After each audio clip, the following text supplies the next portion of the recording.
900-an orang meninggal akibat banjir, tapi bantuan asing ditolak pemerintah. Uni Emirat Arab siap kirim bantuan, tapi Indonesia menolak. Percaya APBN dan dana siap pakai cukup. Sementara itu, Gubernur Aceh khawatir warga di daerah terisolir bisa meninggal karena kelaparan, terutama di pedalaman Aceh Tamiang, Aceh Timur, Aceh Utara, dan Biren yang belum tersentuh bantuan.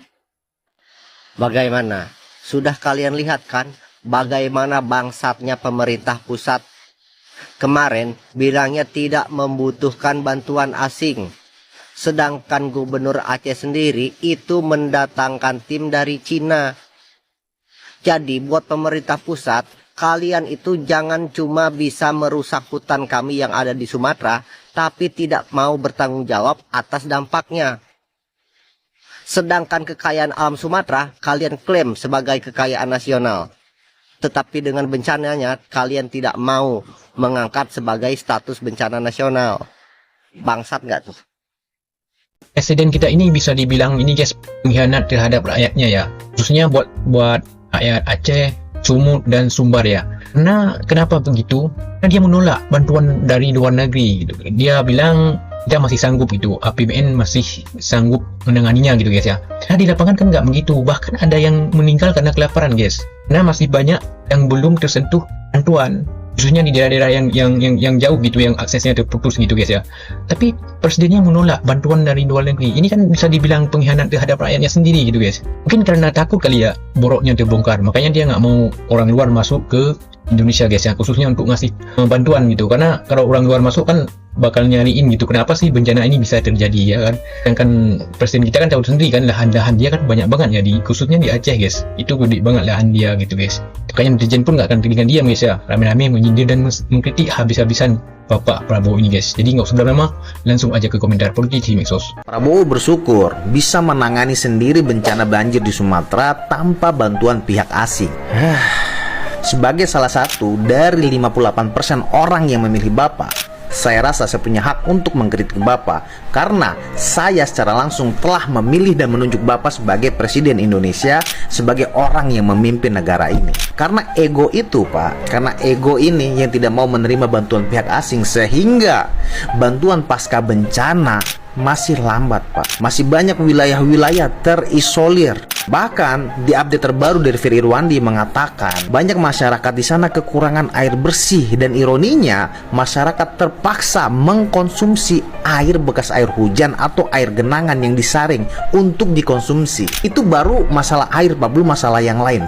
Terus yang menjadi pertanyaannya saat ini, apakah pemerintah benar-benar telah berhasil menangani pasca bencana banjir ini?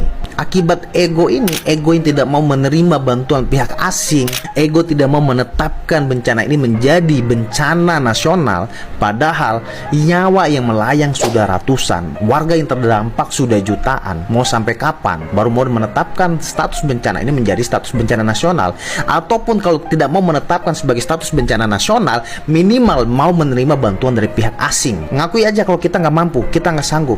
Jangan sampai rakyat yang masih selamat dari bencana, yang tidak meninggal karena bencana, jangan sampai mereka meninggal karena kelaparan, karena lambatnya bantuan. Itu tanggung jawab Bapak.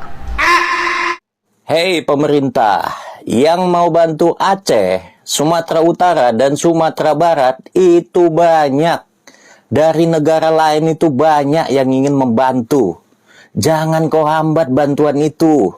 Makin banyak orang kelaparan, makin gawat nanti. Kalian mampu saja tidak gitu loh. Jangan dibatasi. Ini saatnya sebagai manusia kerjasama supaya beres. Sejak awal Ketua DPR Puan Maharani sudah ingatkan, distribusi logistiknya dipercepat. Mau bagaimanapun caranya, harus sampai ke daerah-daerah yang terisolasi. Ini kebutuhan penting, kebutuhan dasar. Nah, kalau pemerintah nggak mampu, buka dong akses seluas-luasnya. Nggak perlu malu. Sekali lagi, ini soal kemanusiaan gitu loh. Jangan main-main sama masalah perut. Bencana nggak naik status nasional bukan karena bencana ini kecil, tapi karena ada pihak besar yang terganggu. Koreksi kalau benar. Bahkan saking egonya, banyak negara lain yang udah menawarkan bantuan, tapi ditolak oleh pemerintah. Mirip Palestina ya. Bantuan ke Palestina ditolak negara Israel. Karena jelas mereka musuhan. Lah ini ditolak pejabat kita sendiri. Semenyakitkan itu ya jadi WNI. Andaikan kayu gelondongan itu jadi tinta dan pohon sawit di negara ini jadi pena, maka nggak akan cukup untuk menulis kebusukan pemerintah dan pejabatnya. Status bencana nasional dianggap sebagai tombol darurat yang jika ditekan akan membongkar banyak kelemahan sistemik yang selama ini tertutupi oleh narasi pembangunan. Ada citra yang harus dijaga, ada birokrasi dan gengsi politik yang nggak boleh diketahui negara asing.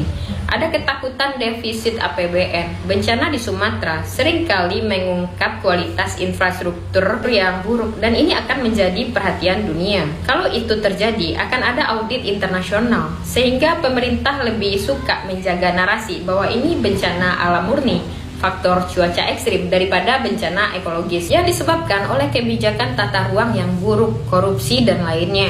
Sisi gelapnya, jika bencana seperti banjir, longsor di Sumatera dianggap akibat kerusakan lingkungan, deforestasi, atau tambang, penetapan status nasional bisa memicu warga untuk menggugat pemerintah karena lalai dalam pengawasan lingkungan. Dengan tetap menjaga status di level daerah, beban pembuktian kelalaian menjadi lebih sulit bagi warga. Ngerti kan sekarang masa itu aja nggak ngerti.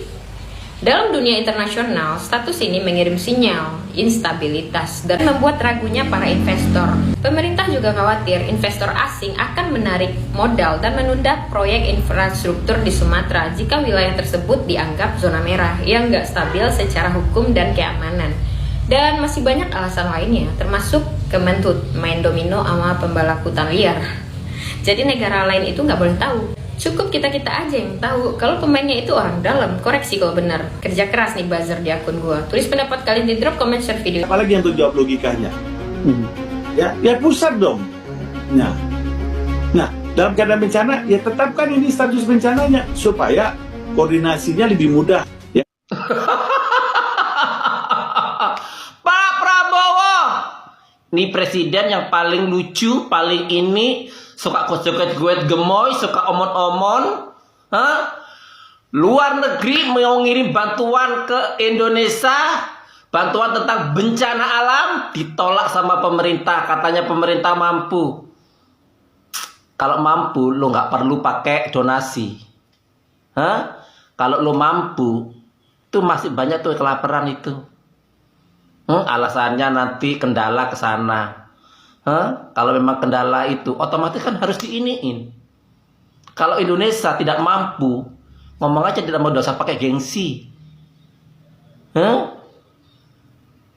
Gak usah pakai gengsi. Apakah kalau ada bantuan nanti terbongkar korupsi kalian? Bahwa kalian yang merusak hutan itu.